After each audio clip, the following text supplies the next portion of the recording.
Grow My Cleaning Company teaches owners of cleaning companies just like you how to grow your company, make more money, and finally take charge of your financial future and your life. This podcast is about automating and creating systems that give you time and money freedom so you can grow like crazy without losing control. Since this is totally free, if you're getting tons of value, want to support us and make sure that you get more of the good stuff, subscribe, rate, and review to this podcast today. Now, on to the show. Hey, Cleaning Nation. So glad to have you. Can't wait to dive in what we're going to talk about today. We often do a lot of stuff on this about how to grow, the whole name of this broadcast is how to grow a cleaning company, or how to grow your cleaning company. And so much we talk about what to do. Today, we're going to talk about something, believe it or not, as important, if not more important, who you need to be to build $1 million cleaning company. And this is one of my favorite subjects because we've coached hundreds and hundreds as a team, hundreds of owners of cleaning companies, and we kind of start getting to see trends, right? And themes of what succeeds and what doesn't succeed. And I always want to share with you guys, hey, Jennifer from Jersey, good to have you, sister. We want to share kind of themes of what works and what doesn't work, right? And so much time we spend on what kind of ads should I run and how should I get employees and how should I do my funnel and all that stuff. And it's really important, but we miss who do I need to be? And the reality is when we work with folks, first and foremost, we train them and change them and help transform them as human beings. And once we get that done, growing the business is actually pretty easy. So the hard part, believe it or not, is growing you as an owner. Once we get that done, we can grow your business, right? So, and if you guys are in the chat, for all of you guys that are joining us live, feel free to put it in the chat if you've got things that you found work or don't work, or if you want to take any guesses, the three things are that who you need to be.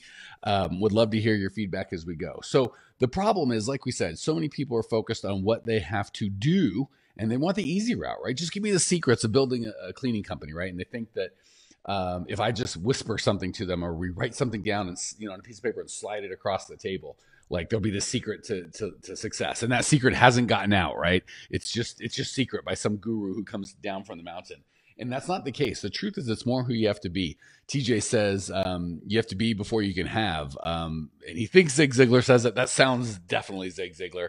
And I couldn't agree with it more. So the problem with that thinking is, and this is the part that breaks my heart and why we spend so much time with owners of cleaning companies and love you guys so much, is you're so daggum dedicated when you see and hear that stuff, you just start working harder and harder and harder, right? Because we're so focused on what we need to do and we don't really have a plan or a system to follow. So we just do more of it, right? Like, well, that didn't work. I'll try this and I'll go harder and harder. And then the things that kind of have small amounts of success, oftentimes cleaning, because it's in our comfort zone, we know how to do it. We do that that's all we do. And then we don't grow a cleaning company. And we just focus on the do, we work harder. And then what happens is you work harder and harder, you make less and less, and eventually you just burn out. And it's so sad. The failure rate in this business is so high, not because it's not a great opportunity and there's not just a ton of money to be made. There's a lot of service. It's just an amazing business, but people don't know what to do. They think it's based on what they're doing, not who they are. They don't know what to change. So they work harder and harder and harder until they just burn out. Daisy in the house. Good to see you, sister. So again, we got to get off if I just do the right things, I'll get the right results, and realize before you can do, you must be. And this starts with Durand in the house from Taos, New Mexico. Good to have you. The B starts with your thoughts and beliefs, which flow to your actions, and your actions can only be a reflection of who you are. So TJ says, be grateful, be generous, be helpful. Man, are those great things. And not one of those is going to hurt your business and everyone to help you grow. But none of those are on my list of what I've seen. Really, for people, I will say, TJ, that list of be grateful, be generous, be helpful, that would make the list of the top 3 things for me to want to be friends with someone. But we've seen people be very successful in business that are none of those things, believe it or not. I'm going to share the 3 things that I found that everyone kind of has to be successful in business. Be grateful, be generous, and be helpful is going to make you successful in life, and won't hurt in business. But I've seen people do it without. So again, when we talk about who you need to be, this starts with your thoughts and beliefs, right?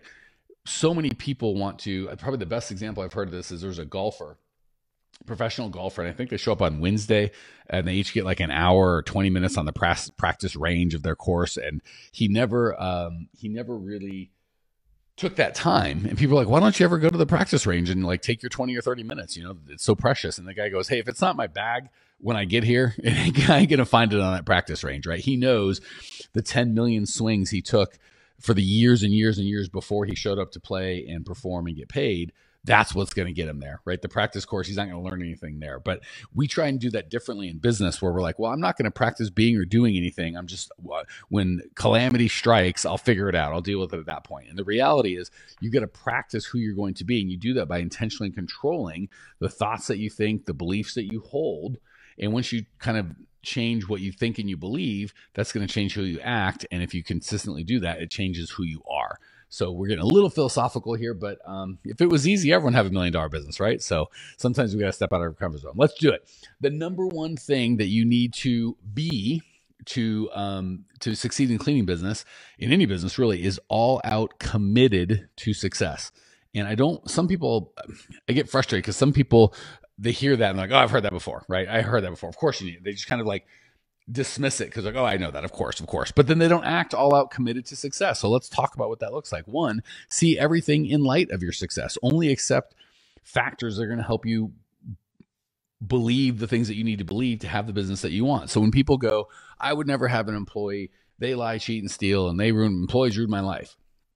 You're going to go, well, you could go, oh my gosh, that's going to be terrible. I'm going to die, blah, blah, blah. You can have all sorts of terrible feelings that aren't going to get you where you want to go. But if you say, well, I am all out committed to success, I'm going to have this no matter what, you're going to be in a position to go, well, what do I need to do differently than that guy did, right? So the way that we're going to respond to that has everything to do with our commitment level. So only allow things in your mind that are going to help you move forward towards your success. And never give up. That is really, really, really the key. If I could pick one trait in any person to be successful, it would be a dumb guy with no money, with no education. If I can't have any of that stuff, fine. Not even charming, not even helpful, not even any of this good stuff. But he'll just never give up. You could punch him and punch him and punch him, and he'll get knocked down. He gets back up. He gets back up. He gets back up. So that I never give up. I'm going to do this until I die or I get the result that I want. That guy or gal is going to succeed over someone with more money, more talent, more skill, more everything. So never give up. Get curious, right? Why isn't this working? How come this is, when I did this, I got this result? And that's interesting. How about this? So really replace frustration and wanting to give up with curiosity. Another belief that we've absolutely got to kill is it's easy, and everybody who's successful, just they're lucky. They had better breaks than me, right? There's some sort of scenario. Their parents taught them. They were rich. They were this. They were that. The truth is, everyone who is successful responded differently than people that aren't successful because they believed things differently, right? Just like our total commitment to success. If I'm super old, so I remember a movie called Lorenzo's Oil. And it talked about this family who is based on true story. They had their kid, and the kid grew up with this disease, and they took him from hospital to hospital to hospital. I think this was before the internet. And everybody just kept telling them that it's terminal. There's nothing you can do. You guys are freaking out for nothing. This is just, it is what it is. And they were so committed to success, to their son's health, no matter what all these, hey, Ramon, good to have you, buddy. No matter what all the people, the doctors were telling them, they were so committed to success. None of it penetrated their skulls. They were intentionally thick, and they just kept working and working and working over decades, created Lorenzo's Oil, which actually healed not just their child. And I think it was just this little oil that was not that hard to make that no one had created. And saved not just their son, but thousands and thousands of other children because they were just so committed to success. And again, after being told no 1,012 times, it would have been easy to go, well, I just guess, no one would judge us. No one would blame us. We're just going to have to live with this outcome. But they absolutely refused. And they didn't have medical degrees. They had far less education and resources than all the people they were talking to that said it wasn't possible. The only thing they had was that commitment. So really, really important that we're not just a little bit committed to success. Everyone says, oh, I'm committed, I'm all in, until you ask them to do something the slightest bit out of their comfort zone or the slightest bit scary. And then all of a sudden they go, oh, I'm committed, but I won't do that. Right. I'm committed, but when you are all in committed, there is no but, right? I'm committed, but nope, I'm just committed. The only but I would do is obviously legal, ethical, and moral. I'm okay with you going, I will not lie, cheat, steal, do anything terrible. I'm not going to hurt other human beings. But short of that, there are no rules. I'll do anything it takes. And if I have to try one thing or 10 things or 1,000 things, that's what I'm going to do because I'm all out committed. Those are the people that succeed, period. And I know I can hear you guys out there. You're not in the chat, but feel free to jump in if you want to. You don't understand, Mike. I don't have any money. I don't have any power. I don't have any influence. I don't have any friends. I don't have any experience. I don't have any education. Whatever the case may be. The reality is it is never about resources. It is always about resourcefulness. You get to choose how you respond. right?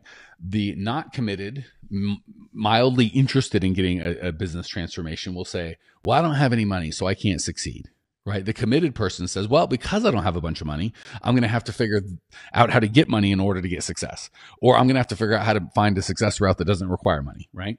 Or I haven't seen, the guy might go, I haven't succeeded before, so I can never succeed, right? That belief, right, of I don't have money, so I can't succeed versus since I don't have any money currently, here's how I'm going to go get money, right? I haven't succeeded before, so I can't succeed versus, wow, I haven't succeeded before, so I must have found a bunch of ways that haven't worked, right? And now I'm going to find the way that does work. And because everyone else gives up and I don't give up, I love that it's so hard to figure out the right way to do this because that's going to put me in opportunity because I never give up, right? So do you see how every excuse that you give is really you just saying, I'm not really that committed, right? So just remember, it is never about resources or what you have now.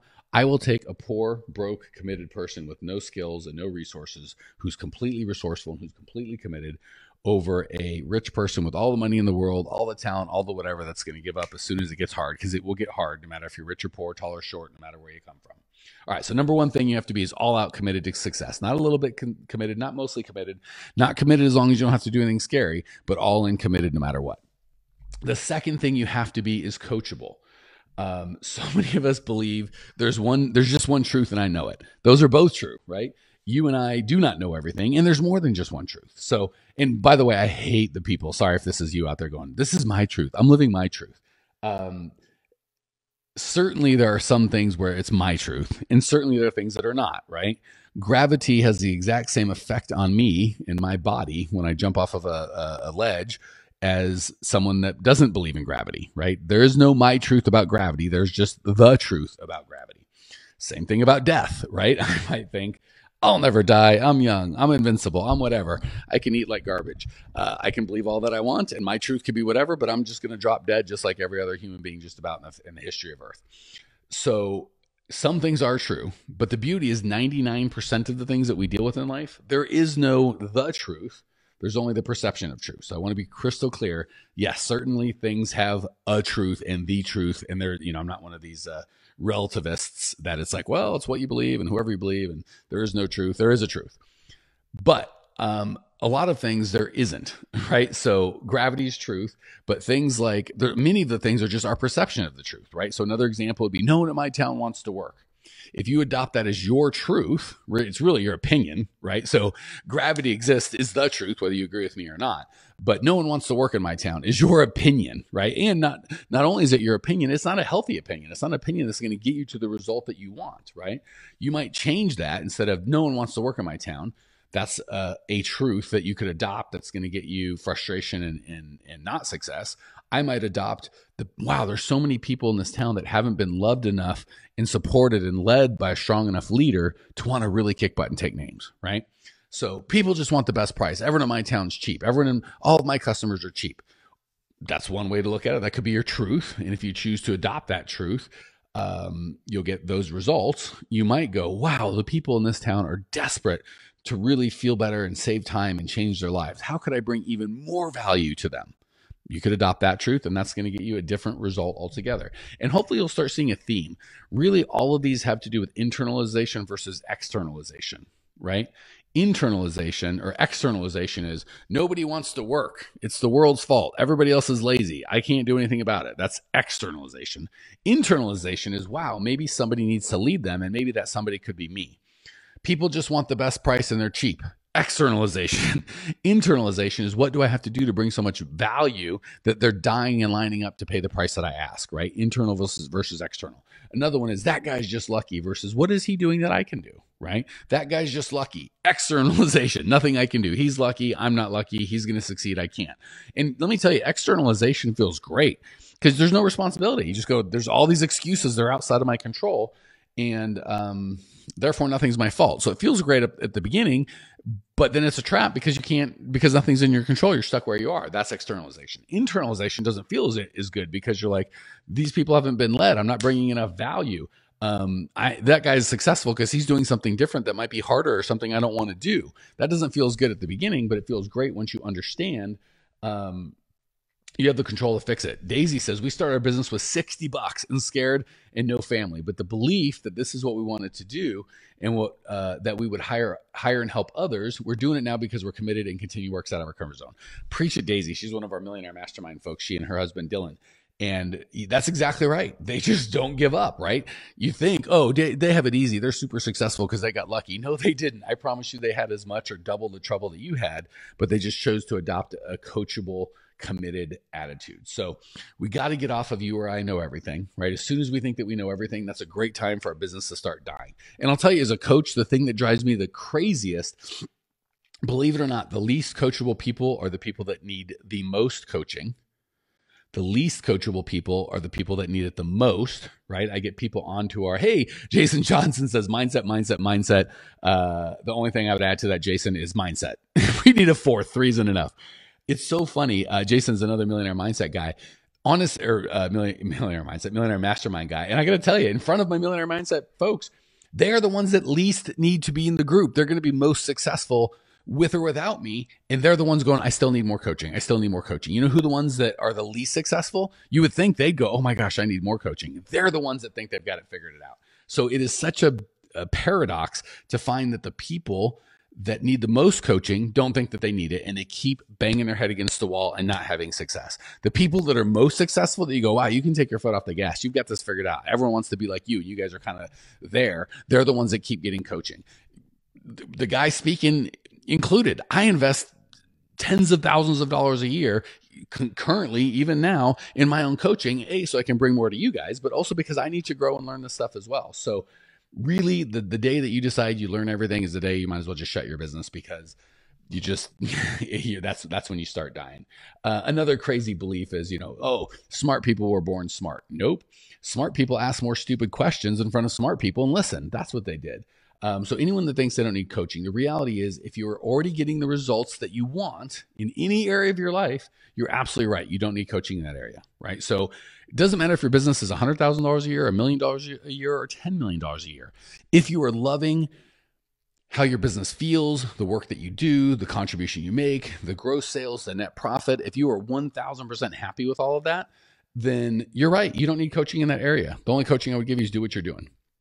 However, if you're not getting the results that you need in a certain area, this crazy thought of like, it'll just work itself out. I'll figure it out. It won't, and you won't. I promise you, this is what we do all day, every day, right?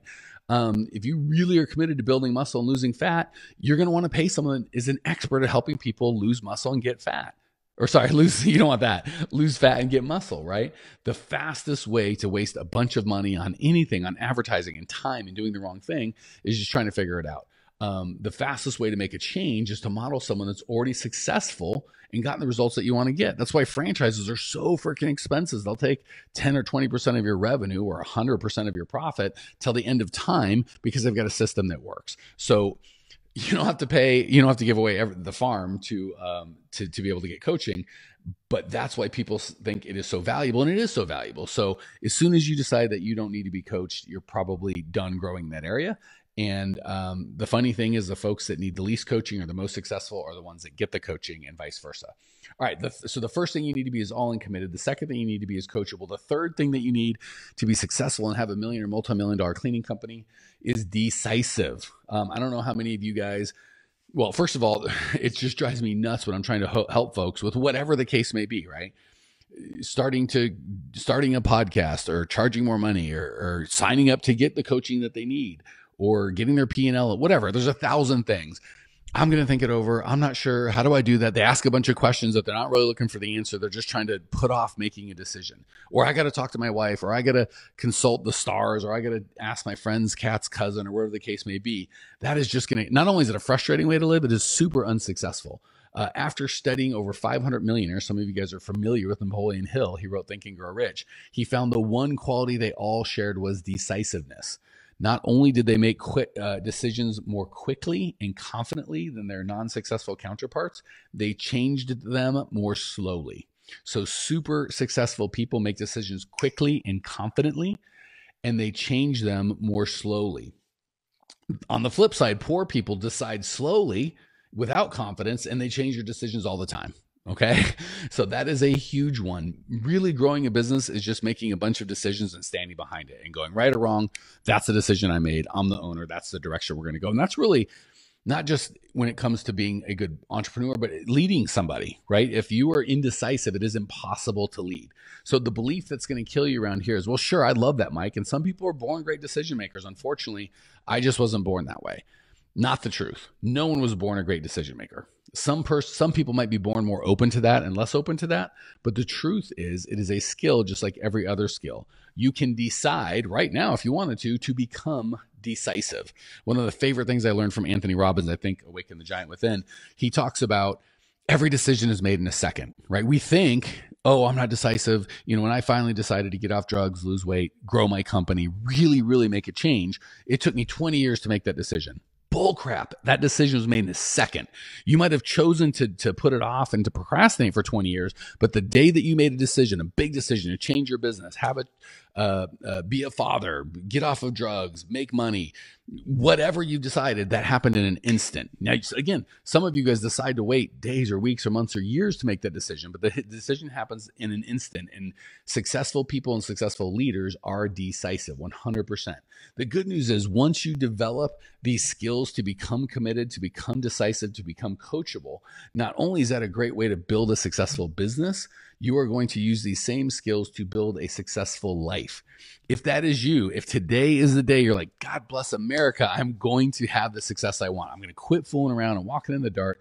I've decided that I'm committed, and to get the results that I want, I need coaching. Go to growmycleaningcompany.com. Check out the free on-demand training right there. There's nothing for sale on that training. It's the best that we've got. There's actually a free gift at the end. growmycleaningcompany.com. www.growmycleaningcompany.com. Put it in the chat for those of you that are with me live. And again, I wish I could say that the stuff that we have is, Anna put it there too. I wish I could say the stuff that we had is magical. And if you just did the things that I asked you, you didn't have to really change or do anything, you'd have success. The reality is, once you combine, you've got to bring to the table this decisiveness, this all-in commitment, this coachability. Once you bring that to the table, we can help you change lives. Not just your life, your family's life, your employees' life, your customers' lives for generations if you do it big enough. So if that is important to you, and you're committed, and you're decisive, and you're coachable, go to growmycleaningcompany.com. We would love to serve you and help you make the transformations that you need. If you're not decided yet, and you're not all in committed, you can still go there and listen to the podcast and get some of the resources, but you're not going to have overwhelming change until you're committed, decisive, and coachable. Go to growmycleaningcompany.com. Check out the free on-demand training. Can't wait to serve you. Talk soon. Thanks for tuning in to today's show. If you're fired up, ready to grow, and want to see if you have what it takes to work with us at Grow My Cleaning Company, here's what I want you to do right now. Go to growmycleaningcompany.com/talk. That's growmycleaningcompany.com/talk to book an appointment to speak with me personally. I'm going to jump on the phone with you to get you crystal clear on where you are now, where you want to be, and how to get you there. Don't walk around in the dark any longer. If you are serious about growing your cleaning company, it's time to finally get the systems in place that you need to grow. We've helped hundreds of owners of cleaning companies not only grow their business and their personal freedom, but give back to their community as well. If that's what you're looking for, head over to growmycleaningcompany.com/talk and book a time to talk with me personally. I can't wait to get to know you and your business.